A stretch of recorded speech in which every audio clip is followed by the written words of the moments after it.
Yeah, I'm going to turn my camera off now because, as Dan said, and I'm just trying to get rid of this. People are waiting in the lobby. So, yeah, my name is Rory, as Dan said.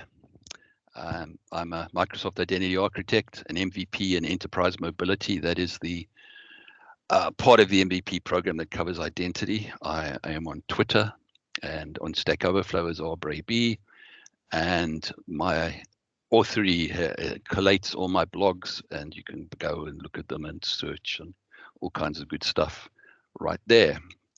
So we've never actually done an AMA before, so this is very much an experiment, and I'm quite interested to see how it goes. I think one of the keys is, how many questions we get. As Dan said, mute yourself, hands up, ask questions. I am going to upload the slides to the user group afterwards with all the links in that, so you don't have to frantically take screenshots or anything like that. Okay, I did ask people to send me some questions, and we've got some, so we'll go through that first, but just a really quick intro. People always ask, what's the difference between AD and B2C? So Azure AD is very much for a company. It's corporate domain joined company employees. Think of like the warehouse. It's people who work for the warehouse. They've got access to Office 365 and all those good things. And the warehouse obviously deals with partners, people that supply the goods to them. So they've got their own Azure tenant, but the warehouse can invite them as a partner. So it's two organizations together. B2C is basically for the warehouse e-commerce platform. So these are people that are customers. They have no relation to the warehouse other than they shop there. They certainly aren't going to get access to the warehouse's Office 365 or anything like that. So you can be social. You can be social, I mean Facebook or Twitter. You're not domain joined. You can have any email. You could use a username, whatever. B2C has basically 4 flows. It's got a flow to do sign up, a flow to do sign in, so SUSI, sign up, sign in, a flow to do profile edit, a flow to do password reset. And the whole point around B2C is it's all self-service because you can have a lot of users. B2C is made to scale massively. The poster child is Real Madrid, the football club. I think they've got about 400 million users on B2C. And you can basically derive your policies by doing a built-in policy or by doing a custom policy. Built-in policies, which is kind of like your user journey, are point and click. Custom policies are written in code, except the code is XML. So it's a very strange concept. It's XML as code. So basically the questions that I got were all around people saying, we've got an application. I've looked at, some tutorials. I've done a bit of Blazor, but it doesn't really go into the security part of it. How do you make it secure? How do you use B2C? How do you get password reset? How do you get MFA? Where do I start? And that's basic. So they've all around that. So if I answer this little thing, probably in the next 5 to 10 minutes, that'll pretty much answer all the questions that I've had. So there's 2 approaches in B2C. The one approach is to use the MCell libraries, and the other approach is to use Microsoft Identity.web. So if you are going the MCell approach, here we have in B2C, and like I say, all these links will be in the slides. You get code samples, so there's mobile and desk apps, there's web apps and APIs, there's SPAs, console daemon apps. You can do Saml, there's API connectors, so you can call out and do stuff. There's stuff about capture, fraud, identity verification, etc., etc., etc. So all of these samples, you got to get up, you download them, you compile them, and I'll show you what you do, and you get stuff up and running really, really quickly, probably in 5 minutes. So this is my B2C tenant, and if we go and look over here, so what the first thing you do is you go and create an app registration. So this is the little placeholder for your app. And so this is one that I've got here. And so this is where you get the client ID from. You're going to have to put that into your application, your tenant. So this is your tenant name, like as a user group or whatever. And you go into the authentication part, and you put in your redirect URL because that's part of the OpenID Connect flow. You set all that up. The next thing you do is you go and create a policy. So down here, user flows. So, so here's a sign up, sign in policy. So in terms of the properties, you go and set up your policy and say, well, I want people to log in with email, or I want them to log in with, so this is the MFA. You do the MFA is email, SMS, SMS only, or phone call. Is it always on? Or are you going to use conditional access? So the MFA is outside of the app. The MFA is something that's built into B2C. And then you can go and look at your identity providers and say, how do you want them to sign up? Do you want them to sign up with an email, with a username, user ID? You can use a phone sign up, or you can allow them to sign in with a phone or an email. And you can add in other identity providers. So I've got stuff set up for Azure AD and Identity Server 4. So you've got the three parts of the triangle. You've got the application itself, which is the code. You've got the app registration, which is the bit that it connects to, and the policy that controls how the whole authentication works. So I downloaded one of those policies, which is over here. And so you get this whole policy basically is in Github. You just download it. And then in app settings or JSON, you put in your tenant name, you put in the client ID from the app registration, and here you put in the policy names. So I've done a policy for sign up, sign in. I haven't done password reset and profile edit, but if that's what you want, you can go and do that. So if I now go and run this, let's hope it all works. So this is a .NET Core application. And it runs up, okay, and I click sign up, sign in. All right, and then I said this one, I said you have to sign in with email. Gmail.com, and I put in my password. I notice down here, there's a link, forgot your password. So password reset is built into B2C. When you click that, you go to the password reset policy. So you go and build a policy for that. You sign in. Just forget about that. All right, now remember I said this policy requires MFA.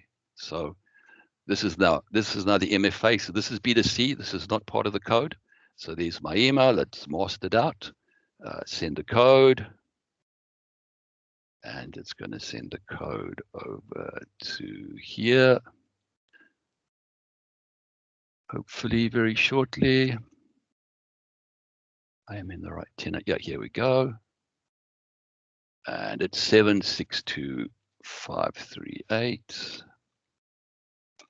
76538. Verify the code. And you can now continue. And we're now into the application, right? Because I've logged in, I can look at my profile, I can look at my claims. So it literally takes about 5 minutes to do that. So you've now got an application, it has security, it's got password reset, it's got multi-factor. And then you build your business application on top of this foundation. So that's kind of hopefully answered a whole lot of the questions that I got. The other way to do it is Microsoft Identity.web. This is a newer approach. This works slightly differently. So Microsoft Identity.web, this is the wiki for it. Quick question, Rory. Yes? Yep. We've got a couple of questions in the chat. I've put my hand up. Do you want me to break in because they are related to MFA? Oh yeah, just ask away. Okay, I'll ask. The first question is from Shahid. So is there built-in support for MFA using an app, e.g. Authenticator? There is not built-in support for the Authenticator. If remember I said you have built-in policies and custom policies. If you use custom policies, you can use Microsoft Authenticator, but it does not support push notifications at the moment. That is on the roadmap. It does support ODPs though. So in Authenticator, if you've added it and you click it, you get that 6-digit code. It does support that. Yeah, I've actually got a little. So you can that we could look at a bit later if you want, if we've got time. So Gotcha. yes, it does support it in custom policies. So yeah, okay, confirming custom policies, it is. So it is built in, it's just not built in. It's not a built-in policy. You have to create it yourself. You have to do it yourself, yes. And the second question, is there a way to have MFA verifying code every specified days instead of always on? Again, you can't do that in built-in policies. In custom policies, yes, you can. If basically so in custom policies, you have a user journey, which is a series of steps. So you're going to basically, and for example, in custom policies, you can call an API. So you could have the user journey calling the API, getting back a yes or no, depending on if it's a day to do it or not. If it is, you then basically do the MFA user journey. And if you don't do that. You know, it's kind of got like if then else's in the journey. So you can say, is it a MFA day? Yes, right. Invoke MFA. Okay, so a lot of this is going to require you to edit the custom, create, modify custom policies, right? Yes, the built-in policies are really for the the 80%. You know, Gotcha. The customer for the 20%, the kind of weird ones. And third question from Stephen is, as per the documentation, the JWT refresh token has a maximum lifetime of 90 days. Yeah. Only. Is it possible to extend it using any custom policy? Well, you can certainly extend it. I'm pretty sure you can make it more than 90 days. They do have a so B2C does have, if you just bear with me, is it down here? It does have, I'm just trying to think where it is, the sliding window thing. So if you set the sliding window to 90 days, that would mean that every time you log in, you get another 90 days. So as long as you log in once every 90 days, the refresh token will be forever. Okay, so right, okay. And David has commented, think it is 300 days, but I don't know. I can't remember if I'm pretty sure I've done some that are more than 90 days, but off the top of my head, I can't remember. Okay. Awesome. Okay, no further questions in the chat. Awesome. So we will head back to Microsoft Identity.web, which is a slightly, okay. So basically this is all .NET Core. There's a ton of stuff in this wiki, web apps, web APIs, and here there's a whole lot of advanced topics. You can actually go and craft your own tokens and look at things like performance and app services and all kinds of things. So as with everything in .NET Core, if you do .NET New, that will display a whole lot of templates. So this is just a small section of what there is. You can see there's Blazor, so there's Blazor Server App and Blazor WebAssembly, a whole lot of ASP.NET Core. There's Angular, there's React, there's Razor, Redux. This is a whole ton of stuff. And then if you want to do the auth, basically you do auth, and here you put individual B2C. So this is telling you that I want that language with going to talk to B2C. So it would look like .NET New. So I'm just doing .NET Core, MVC2 auth, individual B2C, and it then just builds the template for you. Again, that's what it looks like. All this code is done for you. And again, you go to the app settings and sorry, I'm in the wrong project. I'm in the right project. You go to the app settings, you set in your policies, and then you're away. You basically just run it. So if I run this one, you're going to see much the same thing.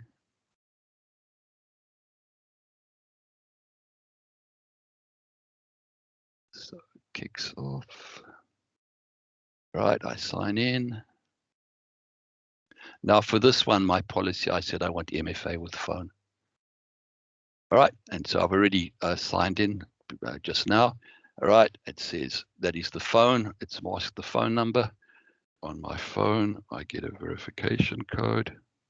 And I've been doing a whole lot of testing today, so I just hope I don't.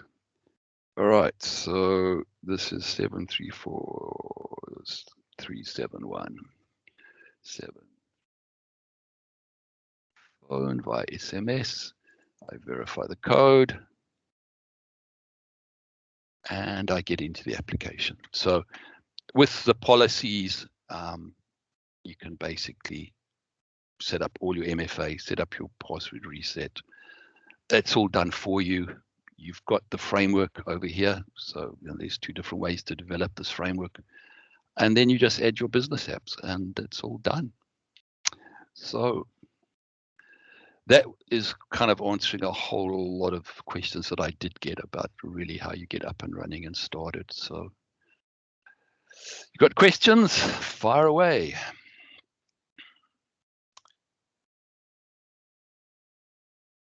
Just reminding everyone, yeah, if you're getting a message about Simon waiting in the lobby, it's a Teams glitch. I really apologize. Click the view lobby button and it should go away, just making sure everyone's. So we've got a question, Philip. Philip, do you want to come off mute and ask your question? Yes, thanks. Thanks, Rory. Rory, we have a configuration where we're using B2C as a facade to external Azure AD identity providers, which means we're using OIDC with custom policies. And then on top of that, we're using it in a multi-tenant configuration. What we're wondering is, as a user ID in the target application, we have a choice of using multiple of the claims that are available in the in that access token or even in the ID token. What we're concerned about is we need a claim that is useful. So, for example, the email address, for example, but we concerned that that email address might exist in multiple of those external identity providers. Is there a safer claim to use maybe a UPN?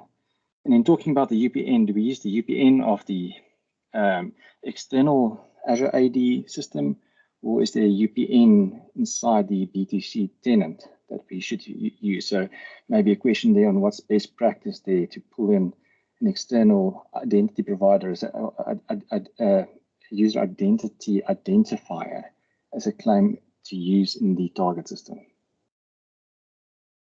Are these other identity providers, are they all Azure or are they all a whole wide variety? All Azure AD. So if they're all Azure, you're probably safe using the object ID. So and would that be the object ID of the external identity provider, or would that be the object ID of B2C? But you're trying to distinguish between users, aren't you? Or you're That's trying correct, to... but what we'd like, so we'd like to distinguish between users, Yeah. but it would be very useful if we sort of get the identifier of the source ID. Yeah. It's just easier to deal with in our target system and our product. Yeah. So if you want to, I don't know if it's. So what am I doing? So all users have got an object ID, and the tenant itself has a tenant ID. So you can use either of those, I would say. I mean, maybe both of them. Is it possible to get the UPN claim from the authenticating Azure AD system using custom policies, passing it onto B2C and storing it as an additional claim that's available to us when we authenticate against B2C? So on the other system, you need to click that JWT token thing and edit. If it's not in the drop down, you can do it with PowerShell. And then on the B2C side where you've got your IDP section, you need to edit there to basically, take it in, and then you can say partner claim equals, and then that partner claim is what you put into the token. Right. Okay. Thank you. Okay, Rory got another question. Brent asks, can you have non-OIDC custom identity providers, e.g. a custom database like Auth0?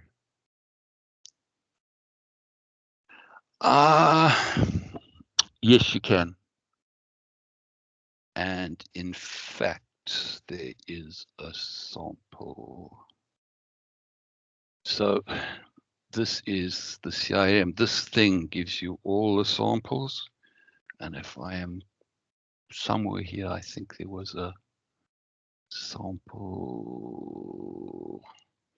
Is it in here?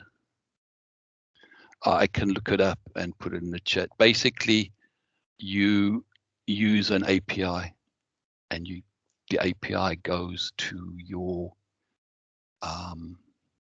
to wherever you go, and the API does the authentication, and then you pass the stuff back. And I actually did something like this. If you just hold on.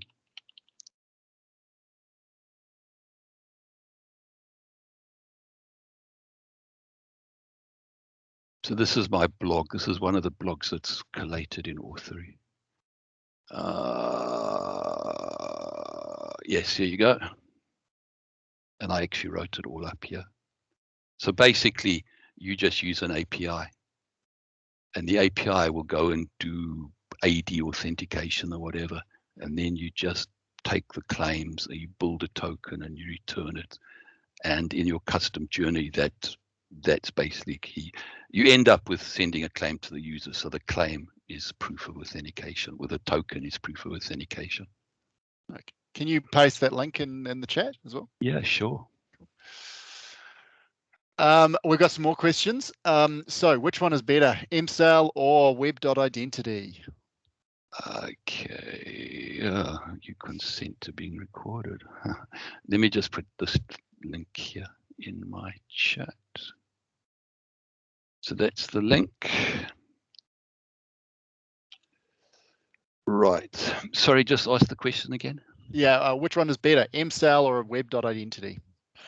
So MSAL, they both do much the same. MSAL has more languages. I don't think there's a Blazor sample in the MSALs. And also MSAL gives you things like you can change your, identity.web gives you stuff you can do in the tokens, and the code is much simpler. They've kind of encapsulated a lot of the MSAL code in a single method in identity.web.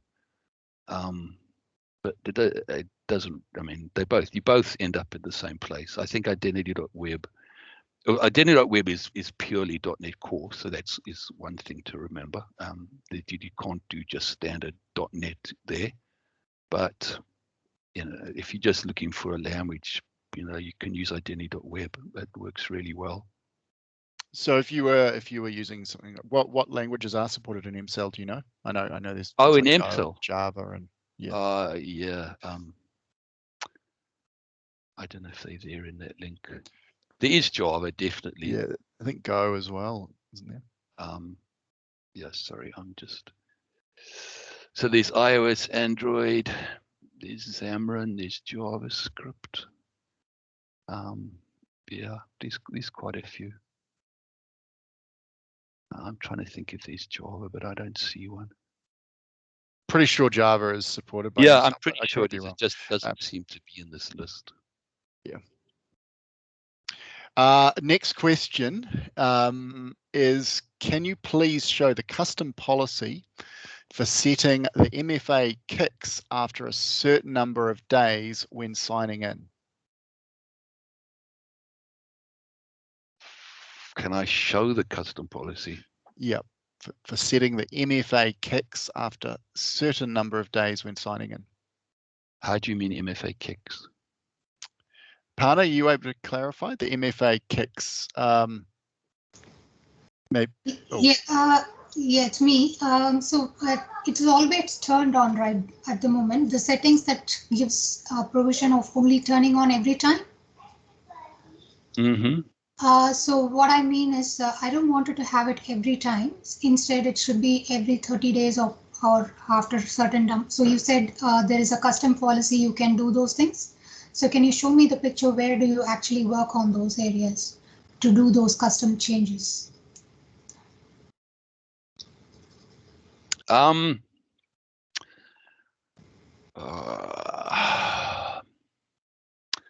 just trying to think where the best place to look is.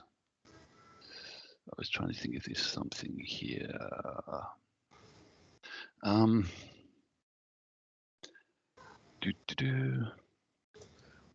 Rory, there's one there. I think MFA after timeout. Yeah, I was Just looking. Just at that the last link on that page currently. The second from bottom, MFA timeout after. So user's not done MFA in X seconds. I don't presume that's configurable. Yeah, I've never looked at this policy, but anyway. So this is what a custom policy looks like. This is code as XML. So you've got a whole lot of claims, and you've got claims transformations, which like little APIs. So here's your claims provider. There's a ton of that. If you go right to the end, hopefully there's a user journey, which there is. So this is the user journey. So you've got claims exchange, all right, and then so here this phone factor input or verify, that is the code. There's a claims provider further up that checks that does what you saw when I did the phone MFA. Yeah. All right. So over here, you would call. So in this is step 6. So in step 5, you would call the REST API. Mm-hmm. Okay, and that would return a true or false, and there'd be a claim called MFA day or something. And then in this step, where you've got this precondition, you'd say if claim equals, and then the value, so then would be MFA day. If it's true, then so if it's false, skip the step. So in other words, if it's not an MFA day, don't do MFA. If it is MFA, do it. Yeah, that's a bit of understanding. So where to go to? Thanks for that. Thank you so much. Not a problem. Rory, can you also share this link? I'm just second to this, just an extension of that question. So which link? The link to this sample, but just secondary to this, obviously these policies can get quite complicated. How would someone go about learning what they can and can't do within these policies? I know that is basically my answer is always I'll go talk to Rory, but if I have access to Rory. So I have this blog article, Tips and Tricks which gets bigger and bigger and bigger and bigger. It's now 16 minutes to read the whole damn thing. I'll put that in the chat here. At the end of this thing, there is a whole lot of stuff about training. So there's some courses here. There's like community content, there's stuff you can look at, there's demos, there's collated stuff, and then there's some solutions, and then there's training, and there's a whole lot of videos there. So that would probably be a good place to start. Awesome. Okay. There's a question from Ahmed, but I think the answer is yeah. Your Authory account is actually just a collation of all of your blogs on Medium, right? So you can either go to Authory or you can go to Medium. Sort of. So it's a collation of my blog in Medium plus blogs in other places. Okay, so Authory is the place you should go, right? If you go to Authory, I'm just trying to think what the name is. Shahid's actually already answered the question. I saw that. Sorry. Cool. I'm catching up on the chat. Cool. Why isn't that working? I don't know. Should be using Bing. No, I'm just kidding. I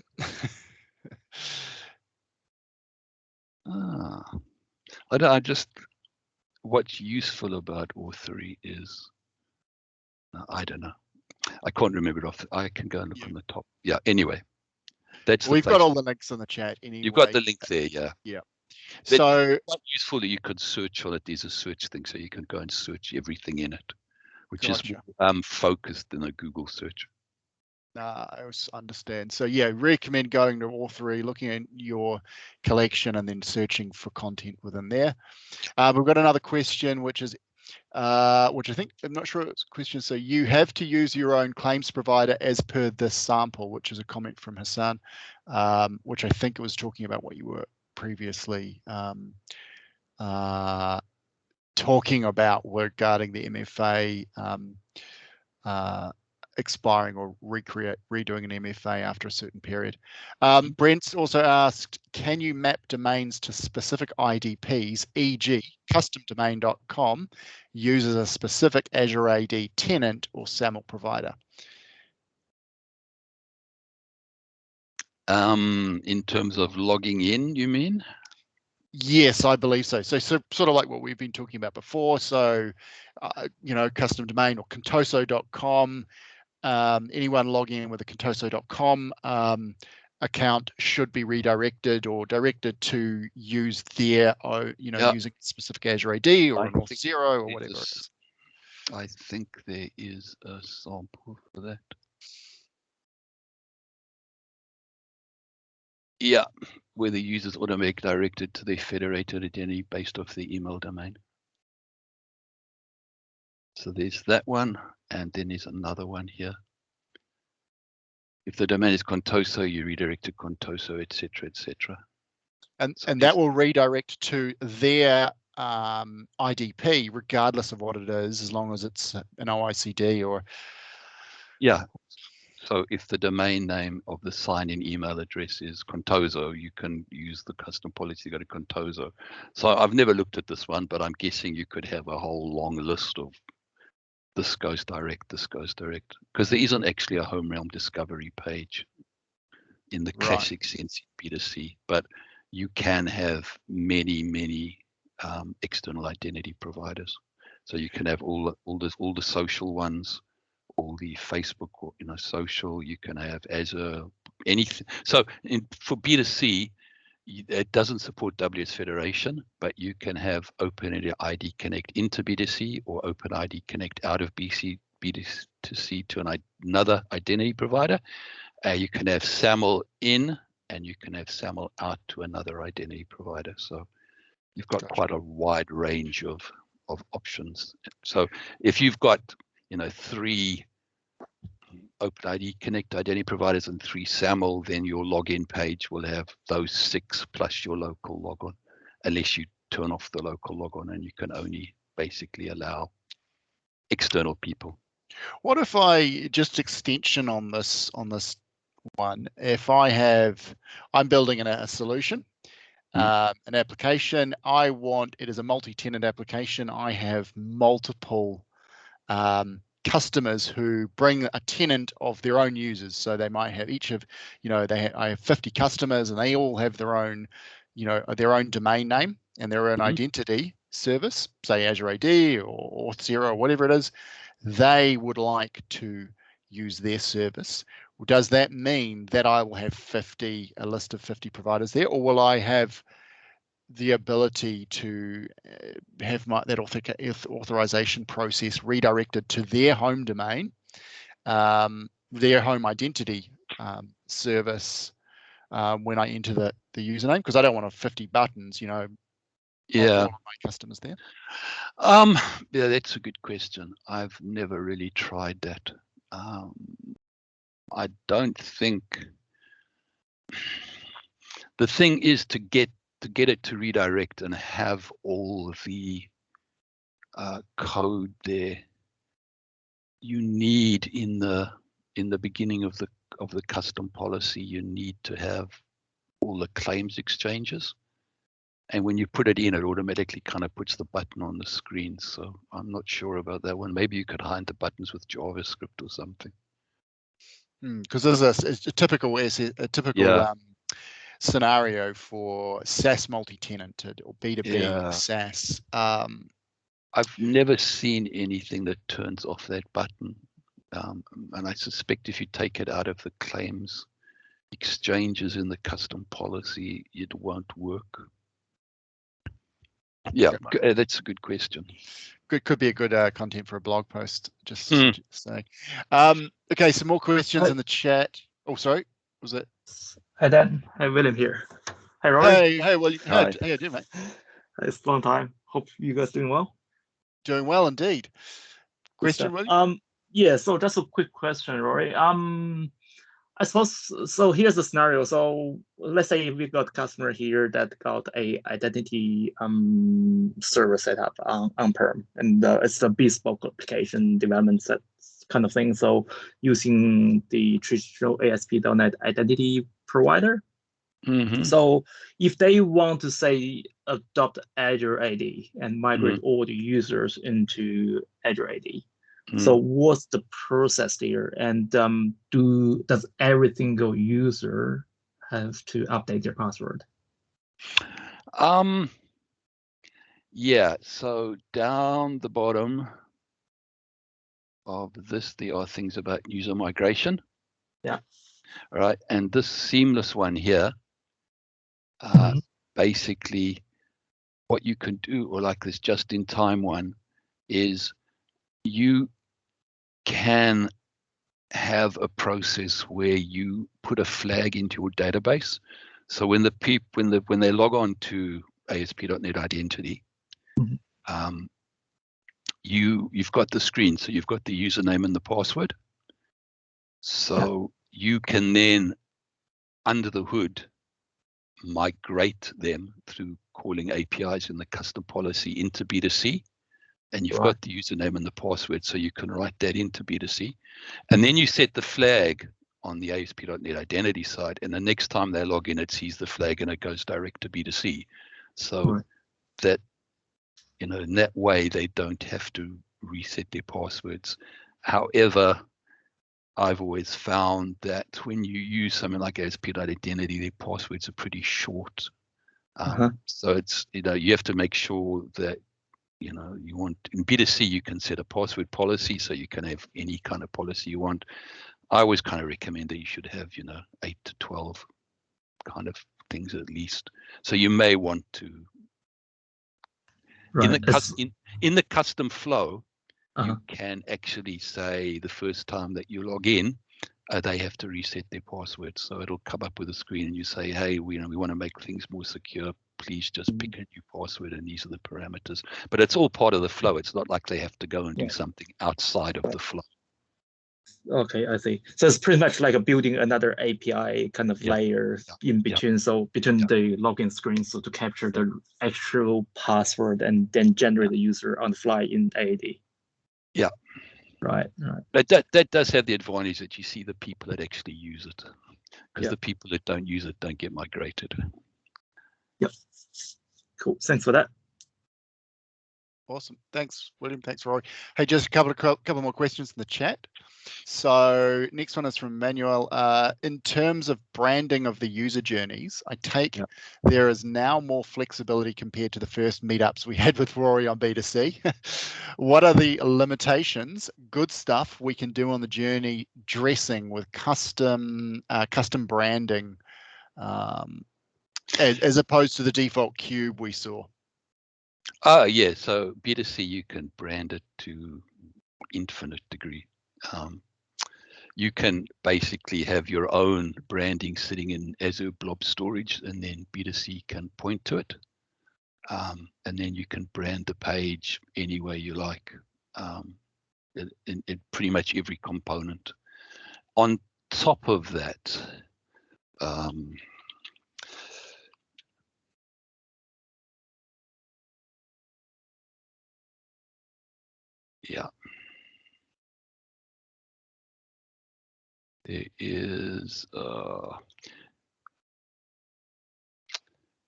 there is a new feature where you can sign in with an iframe. I just don't see the article off the top of my head. That's answers and questions. Anyway, so the problem with, well, I don't know if it's a problem, but in the Microsoft world, all the login screens are always outside of the application. So that's true of B2C, of Azure AD and ADFS. In B2C now, I can find the article and put it into the chat. You can use an iframe to put the B2C login inside your app. So it looks like it's inside your app. And you can customize it as many ways as you want. And you can use JavaScript to hide some of the things that you don't want people to see. Or add new buttons or whatever you want. Okay. Is there a sort of a demonstration site or demonstration of or some of the different customization options? And when you say you put the information in a storage blob, is it, you know, CSSs, images, you know, all the other things that you, all the assets? It's basically, so just hang on.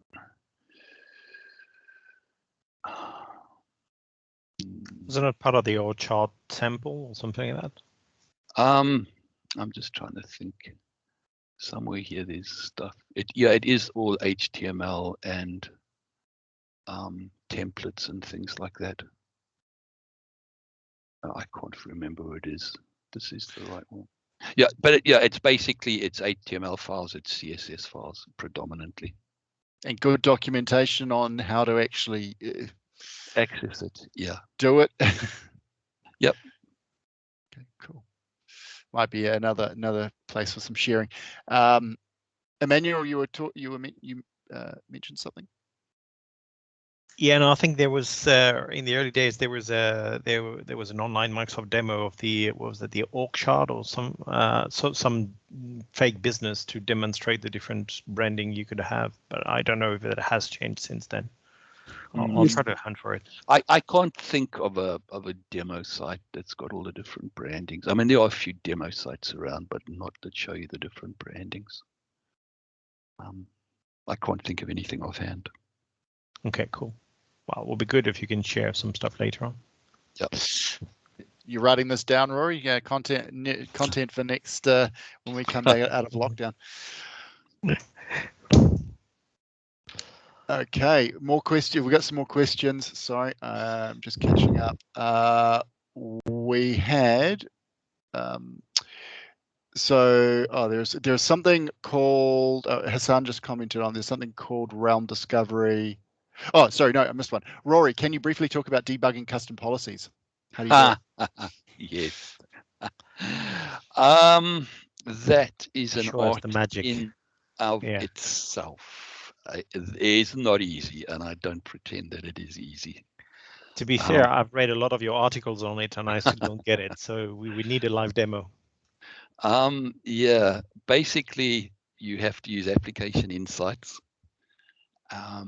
And then if you go into the application insights page inside your main Azure tenant, if you look on the left-hand side, there's like some commonly used keywords. One of them's exception. So if you click that, it shows you all the exceptions in the page, and then you can look at the exception.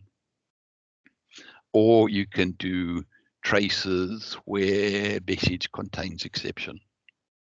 But yeah, it is something that I should write a blog post about. But is there any video content or other demonstrations? So App Insights is required to do this? Yes, it's the only way to do it. Gotcha. So that is a good call out. If you're using Azure B2C and you do need to debug these custom policies, you will need to think about App Insights. Yeah, so you need to put the App Insights in your, let me just show you.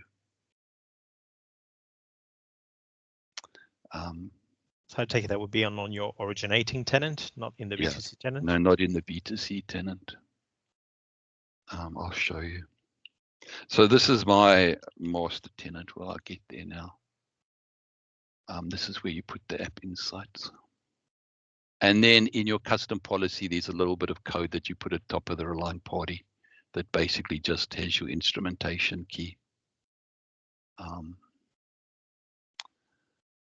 Just wait for this to come on. Come on. Don't know why it's so slow. What's going on? You didn't provide pizza. What is this thing doing? Okay, right, here we go. I want this one. So this is my top tenant, and then the Azure AD hangs off this. So in my app insights, user journey. Recommend Azure, my God, subscriptions, logs, and then you get this stuff, go away, down here, over here, exceptions. If you click that, it will go, but it takes about 5 minutes to get in here. So don't go and make yourself a cup of tea. Click exceptions and then click run. So you just go exceptions like that. And that puts it up there, and then you click run, and there's probably nothing there. Yeah. And then you have to go through it, or else what I do is, let me just clear that. There is no easy way to do this. I really, really wish there was. You can go traces. I don't know if I've done anything in the last 24 hours. Oh, okay, let's try another time range. Last 3 days, I'm sure if I've done something. Oh my God, I haven't used this tenant for very long. 7 last chance.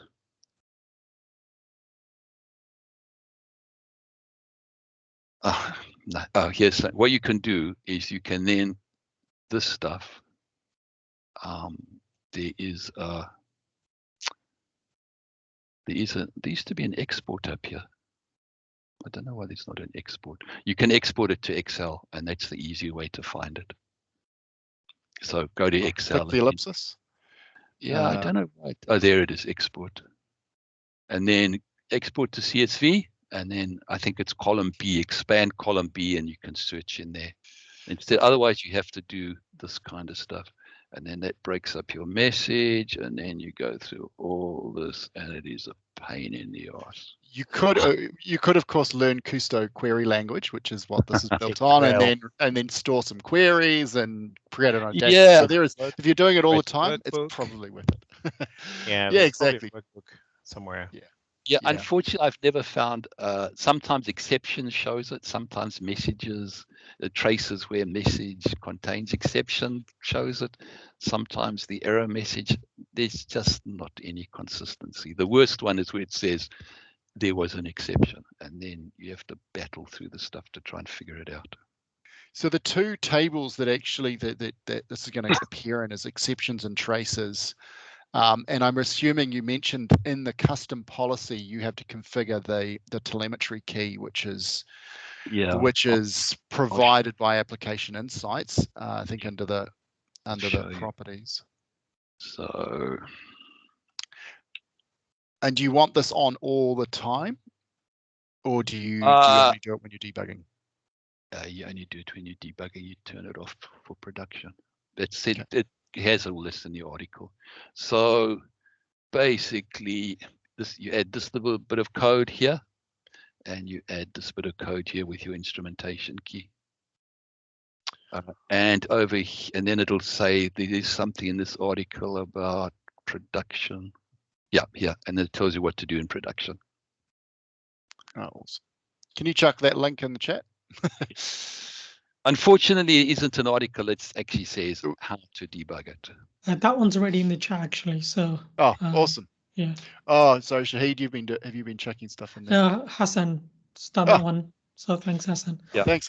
Awesome. So yeah, it is a pain. There used to be a thing called the user journey that actually was a website that used to drag the stuff out of Application Insights. Unfortunately, it slowed B2C down, so they disabled it. Well, unfortunate. Well, very unfortunate. Yeah, sad.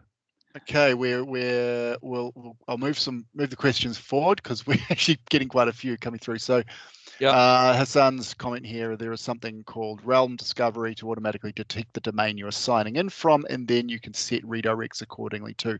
That's awesome to know. Vincent asks, what is the best way to migrate on-prem ADFS to Azure AD B2C? Have fun with this one. So, in terms of ADFS, you can federate Azure AD and B2C and ADFS, and so you see a ADFS button, and you can then use ADFS as is. So that might actually be even easier than migrating them. The problem with migrating ADFS, because ADFS sits on top of AD, and typically in AD they're all domain joined accounts. So I don't really know if you'd want to, they might be more. Typically, I'd think you'd migrate them to Azure AD as B2B accounts rather than to B2C, because they would be domain joined and they'd be for really a company rather than outside people. But if you wanted them to, again, you can do that that just-in-time stuff and switch over. Otherwise, you're just going to have to use Graph API.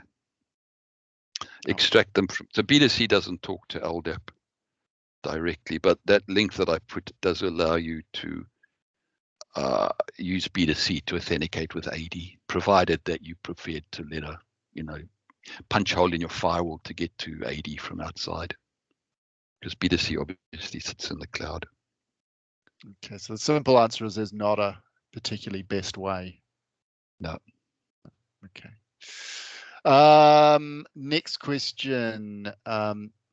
With the expiry coming next year of login.microsoft.online.com, does that mean we need to pass our custom policies and hunt for them to migrate to B2C login like the one below, which is linked to off to a...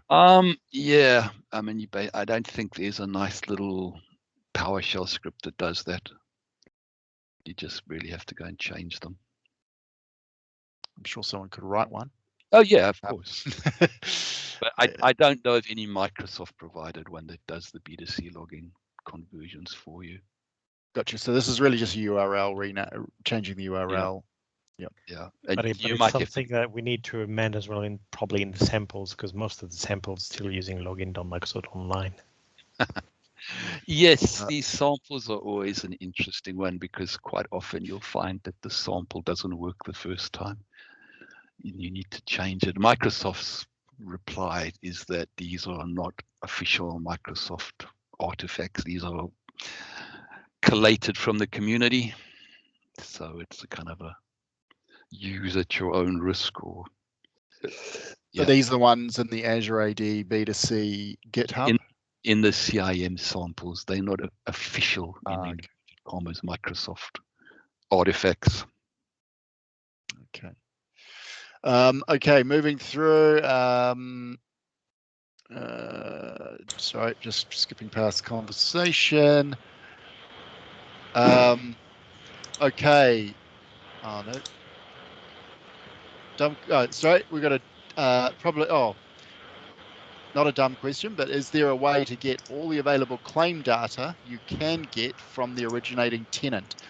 In the case of a multi-tenant, e.g., I want to explore different available data in dev using one of my AAD before enforcing using that with customer tenants.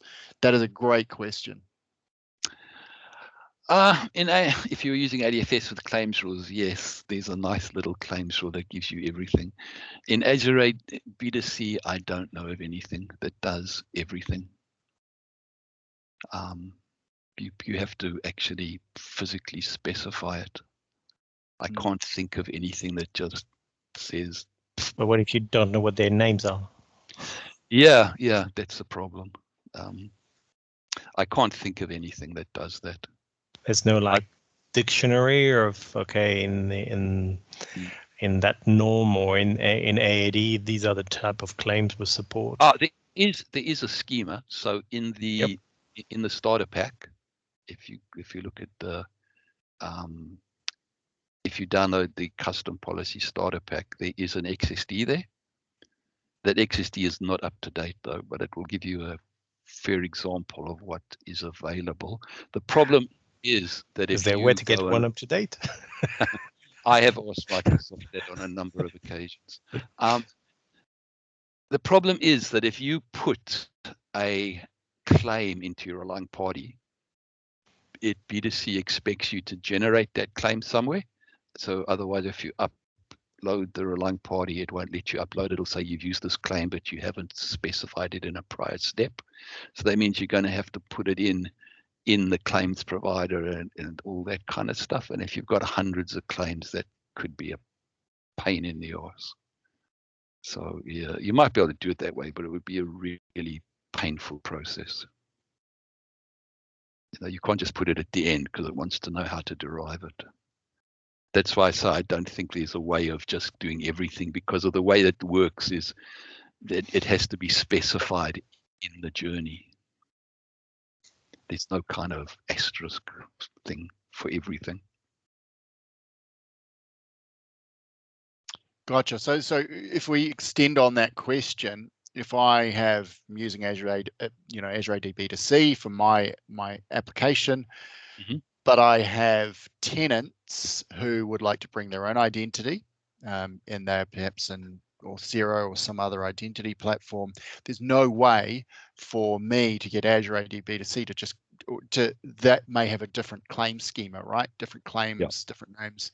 So I would need to know what the customer's identity platform was before I could check the claims, but that they may have customized the claims. Is that correct? Pretty much, yeah. Okay. So we've got no other questions. Anyone else got any other questions? There, if I've missed yours, please point it out. There was a lot of messages going past, and I wasn't able to keep up. It looks good. I don't think you missed anything. Awesome, Shahid. Oh, what we've got a hand up. Yeah. Hi, it's Anita. And hi. I have one question. In your application, you showed that you have shown multiple that reset password. For that one also, you created one user flow for reset password. Can you show your application you have shown in the first slide? Which slide? Any of the application you just created at your end? Yep. Yeah. Yeah, like in this one, reset password policy ID, right? That B2C one reset. Okay, so what happened in one of our application, we did the same part, and we use this sign up in policy, and in that one we said whenever we assign a temporary password to a user, we will forcefully ask them to reset their password. And then I've implemented that reset password policy ID as well in that one.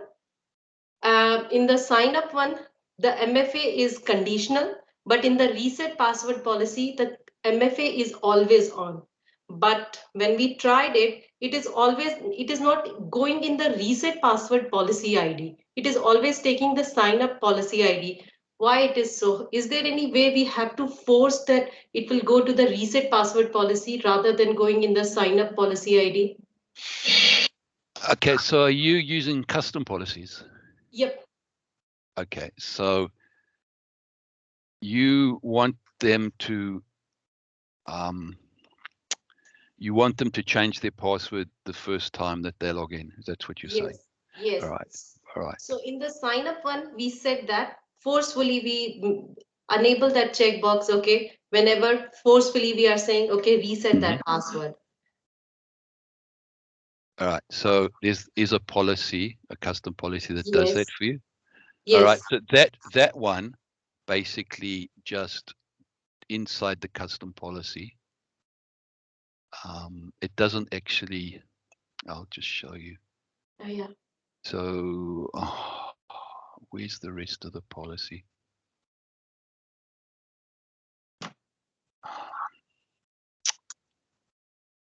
Sorry.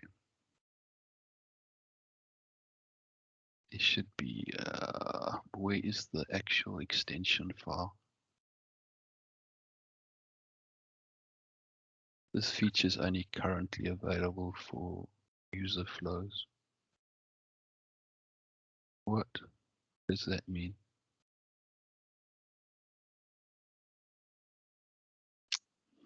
Yeah, I'm just trying to find the actual code. I don't know where it is, but basically it'll do. Let me find something else. Oh, this is annoying. That's why I say these policies are sometimes just sent to try us. While you're doing that, yeah, there was some discussions around what do you use to create your custom policies? Just Visual Studio or any other extensions? There is. Hassan just pulled something out, mentioned something there as well. There is an extension to VS Code for custom policies. I think that is what Hassan has linked there. I actually use Notepad++. Okay, we will pretend you didn't hear that, but yeah, Rory says Notepad++. Yeah, I just edit them. It's just an Excel stuff. But yeah, these quite a nice one in Visual Studio Code, but that came out after I'd kind of got used to. And using Simon Notepad++. Comments. And Anita, yeah. So I'll sorry, distract you from Anita's question. So I'm just trying to find the code here. No, I don't know. It doesn't go to the extension file. In the extension file, there is a password reset update, and that's all you need to do. Yeah, I'm not trying to think where there's an example.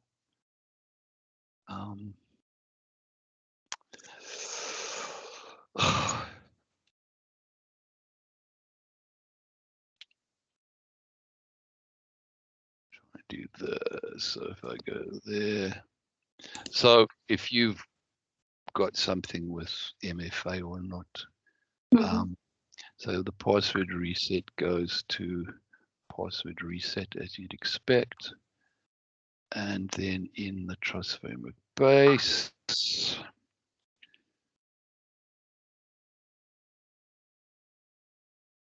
all right, so that's the branding. All right, so down here, this thing here, local account write password using object ID, that will actually just pull up a password reset page for you. Okay. Yeah. And there's a thing called local account write password. There's a few varieties of it. So in your flow, if you call that, that will just flick a page that says new password, verify password. Okay. So you can just build flow doing that. Right. Okay. Thank you. thanks, Anita. Got any other questions? Just chuck them in the chat or put your hand up, and we'll get onto you. Yeah, there's a lot of respect for using Notepad. I think, not sure respect, but the suggestion from Simon is perhaps you should use VI. Perhaps just go all the way and go use Emacs. Emacs or VI, yes. Yeah, or SED. I think, yeah, so just sounds like using the custom policies is really the most important skill here. Yes. It is a very rare skill. I haven't found too many people who really can do it. There's actually quite a big demand for it. There does seem to be. So obviously a gap, as I was saying, I tend to ask you questions when I'm stuck. So, but I'm really keen to understand what really do you see? What is under the hood? What's different between Azure AD and Azure AD B2C? Where do you see Azure AD B2C? Where is the investment in Azure AD B2C coming? What's the good stuff that you can share? So Azure, it always kind of follows on Azure AD. So Azure AD got conditional access, then B2C gets conditional access. Azure AD got, the Authenticator app. Now B2C's got the Authenticator app with ODP, and so on and so forth. So it always kind of follows on behind, but the fact that you've got conditional access now, I think, is really powerful, because you can start saying users, in this group, or users in here, or in another at an IP range, or geolocation. But B2C, I think, is predominantly for, the vast mix of people that may not have an email address. So in Azure, you can't log into Azure AD with a phone number. So the phone, if you only I've got customers that down in the South Island, they've got people who drive around in trucks picking up cattle and things. Some of those people don't have an email address. So the only way that they can get into the world is via logon, via phone number. So they log on with a username and then they get an OTP to their phone and that logs them in. It's kind of like a passwordless phone. So you can do a lot of that stuff in B2C that you can't really do in Azure. And the big difference for B2C is that you can craft your own user journeys calling APIs, which you can't do in Azure AD. So your logon user journey in B2C, with a custom policy, you can go and maybe you ask them, like if they belong to, I don't know, the warehouse, they say, do you have a warehouse card? And then they put in the number, and then you can go use an API, go and call the warehouse database, look up that number, and then get a whole lot of details around them so that you can then go and populate the screen with stuff that's specific to them or show them stuff that you think they would love to buy, which you can't do in the Azure AD logon flows. Right. So that would be basically you would still be using Azure AD B2C as the user database, but a lot of information would be pulled from external systems during that, bringing that user in. So another thing that I've seen a lot of is that people have a complicated local database that's got roles that they've built up over time. So you use B2C to do all, the fact that you've got the MFA and the password reset and all that stuff. And then you call this backend API to get the roles. So you don't migrate the roles. So the roles can stay in this really complicated hierarchical role structure. And the application can still use it. It's just that the authentication is done in B2C. Awesome. I think one of the key strengths I found in B2C compared to other identity providers and in usage within our application development is the fact that you've got control over the journey. And that's with things like having ability in the loyalty card example is to say, okay, effectively during the journey, I can inject any kind of Azure function in the process to do something like check that I've got a valid membership number or whatever. But that's a very powerful mechanism. Yeah. And so just talking about the APIs, the way that B2C calls APIs is quite restrictive. So what I always tell people to do is go and write a proxy API. So let B2C call this proxy, using the really simple stuff that B2C allows. And then in that proxy, you can call other APIs properly with all the kind of. So I think B2C only does get some posts. So if you want to do other stuff, you just have this proxy API that calls other APIs. And you just force them back. I guess from an architectural perspective, that's a good practice anyway. If you don't own the other end, if you don't own that API that is called, and you may not have control over when it's changed. So having that abstraction gives you a little bit of a buffer to protect yourself. Yep. Any other comments, questions? This is just your opportunity to really dig into Rory's knowledge, and I obviously appreciate there's huge amounts to know in this space. Thank you, Rory. Thanks, David. You're more than welcome. Thanks. I've listened to you share OAuth authentication heaps of times, and every time there's something not only more newer, but your depth of knowledge astounds me. I spend a lot of time reading blogs. I'm across about 210 blogs. I do a lot of time reading that, and also the MVP does give me some advantages, and so. But yeah, it's a lot of work. It's a full-time job just keeping up with it, let alone using it. And we've got another question from Anita. Hi, sorry again. It is Can you explain what is this conditional access? In MFA, we have that always on, off, and then conditional access is there. And I tried to create the conditional flows as well, but it didn't work. Location and everything with that one. I've played around and the stuff I did seemed to work. But conditional access is basically it's a layer of protection around the app. So when it works, you can say you have to be a member of this group to access the app, or you have to be in this location, or it's all that kind of stuff. And you can say, if you are in New Zealand, you don't have to use MFA, and if you're outside New Zealand, you do have to use MFA. I don't know why it didn't work for you. I remember I did try it, and it seemed to work. So do I, if I have to specify the IP address, so all the IP address I have to mention for that in the location part, where it is saying that because there are two conditions, location and devices. Devices is fine, but for the location, if I have to specify the IP addresses. I think you can specify a range there, but I'm not sure. I haven't looked at that for a while. Okay.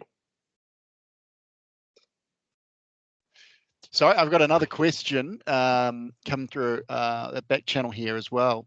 So is there any GitHub project that facilitates multi-tenant SaaS applications to onboard multiple organizations with different identities? So this is really talking about, you're going to have, perhaps a B2B application provider.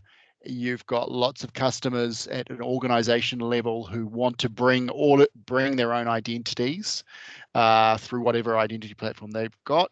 How do they onboard those organizations into your Azure B2C? And is there an easy way, a SaaS a GitHub project, or? You mean using federation, or? Well, federation, yeah, or handing off, basically saying, look, Contoso.com, I have customers who have their own Azure ADs or their own Auth zeros.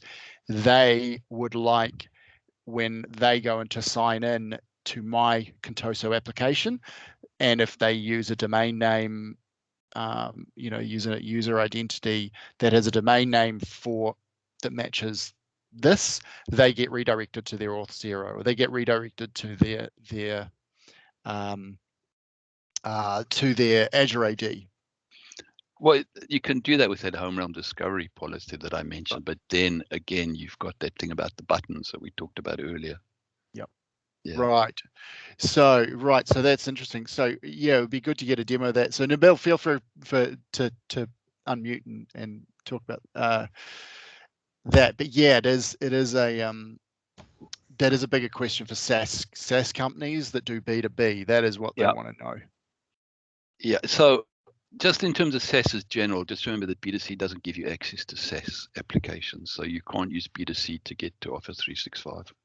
No, Salesforce or anything like that. It's businesses that are creating their own SaaS applications. Yeah. They're using Azure B2C as their identity source. And that when a user logs in, especially when there's a multi-tenant application, a user logs in, that user could be from any number of different companies that SaaS provider.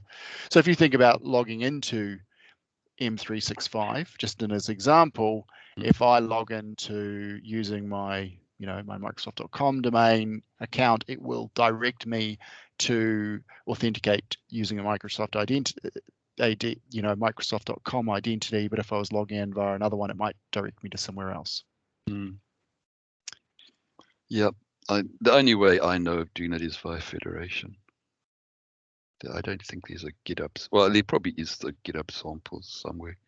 There are for Azure AD and a few providers.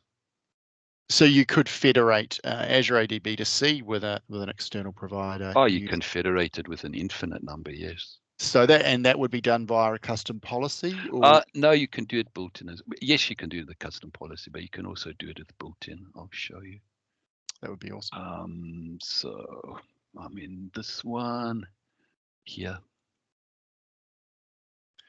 And why is it so slow? Yeah, so these are all the ones that are built in with a built-in policy. So Amazon, Apple, Facebook, blah, blah, blah. And then you can have what they call new OpenID Connect provider here. Yep. And so I connected this to Azure AD and to Identity Server 4, so you could have many of these. But you can only do OpenID Connect inside the built-ins. If it's a Saml one, you have to do the Saml in the custom policy. So what Nabil's mentioning to me here, because federation isn't scalable. So say I have 10 customers, federating, that might be okay. But if I have 5,000 customers, which might, 5,000, you're selling to 5,000 organizations, that will be the question of how you do that in a scalable way. Yeah. I haven't ever come across that 5,000, but yeah, I mean, that could be a problem. I can't think of any other way of doing it. I mean, you could do it with multiple B2C tenants, but yeah, then again, you've got the admin problems of multiple tenants, right? So yeah, and a good question to raise to the product group, because that is one of the challenges we have, certainly in the SaaS side of things, is if you are building a SaaS solution and you're doing B2B, how do you allow your customers, if you have 10 orgs, it's possible if you have 5,000 organizations who are buying your solution, is that, what does it look like with an Azure B2C? So that could be a good question to raise, or a good demo. We got some, I'm just checking if we got some more questions. But that question is not just a B2C question. Even if you're using something like Authoro, I still think you'd have the same problem. Yep, absolutely. So I think where we're hoping for is a good solution that solves the problem. Just checking, there's got some more questions. No, I think we've run out of all the questions, mostly comments. Any other questions from everyone who's still online? Anything you'd love to see Rory demo? I personally would love to see the debugging of policies, but yeah, what else? Anything you'd love to see Rory go into more detail on in perhaps future sessions? Yeah, it's a good call. I mean, so I'd be interested in because we've never done AMA before, if you thought it was worthwhile to do other AMA sessions. I think debugging has been asked for. Yeah, I'm just looking at the chat. I'll have to go and read all the questions. I haven't been watching, but yeah, I mean, we could do AMA in other areas if we could find, between us and the other MVPs, we could do some sort of general Azure AMA, maybe. We've got a +1 on the AMA. Yeah, so definitely it's something we can think about. And also I'm interested, because Dan didn't mention about, this is the first time that we've done a virtual session using Teams. We normally use Teams Live. And I'd be interested if anyone's got any feedback as to whether we should be using Teams in future, or whether Teams Live is better. Yeah, it's good. That's a good question. Love to hear your thoughts on the user group, and also share them with Rory, Shahid, and Will, who are going to be providing more leadership over the community going forward. Otherwise, the difference with Teams is that you can go off mute. On Teams Live you can't. Yes, that is right. That's the big, but then Teams Live gives you more people, but I don't think we've got that problem. I think 300 is the limit in Teams. There is also a new feature. I think Teams is pretty good. It's kind of encouraged like an interactive section between the the meeting or the peers. Absolutely, no, good point, William. I think also the other thing is Teams Live events may work better when we're running a hybrid event where we actually do have people in the room, but there's also a new thing, there's Teams webinars now, which we haven't tried, but that could be worth investigating as well. So Teams works for me, minus the weird waiting and lobby issue.